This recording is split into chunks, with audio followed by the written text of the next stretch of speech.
Icon star Allu Arjun villain గా నటించనున్నాడా అంటే అవుననే మాట వినిపిస్తుంది. పుష్ప సినిమాతో పాన్ ఇండియా బాక్స్ ఆఫీస్ ను షేక్ చేసిన బన్నీ ఈసారి చేయబోయే సినిమా పాన్ వరల్డ్ స్థాయిలో ఉండేలా ప్లాన్ చేస్తున్నాడు. ఈ నేపథ్యంలో కాలీవుడ్ స్టార్ డైరెక్టర్ అట్లీతో భారీ సినిమా చేస్తున్నాడు. కాలీవుడ్ నిర్మాణ సంస్థ సన్ పిక్చర్స్ ఈ ప్రాజెక్ట్ ను భారీ బడ్జెట్ పై నిర్మిస్తుంది.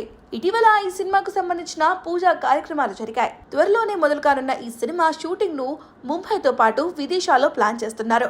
ఇక ఈ సినిమాలో బన్నీ క్యారెక్టర్ ఊహకి అందని విధంగా ఉంటుందని తెలుస్తుంది. డ్యూయల్ రోల్, ట్రిపుల్ రోల్లో కనిపించనున్నట్లుగా టాక్ నడుస్తుంది. అయితే ఇప్పుడు అల్లు అర్జున్ ఈ సినిమాలో హీరోతో పాటు విలన్ గా కూడా తానే నటించబోతున్నాడట.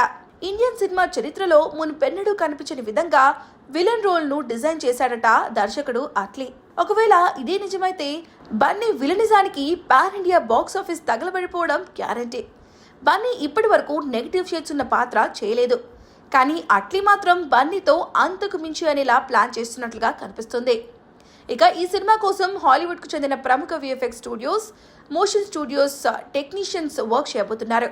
మరోవైపు ఈ సినిమాలో హీరోయిన్ గా మృణాల్ ఠాకూర్, జాన్వీ కపూర్ పేర్లు వినిపిస్తున్నాయి.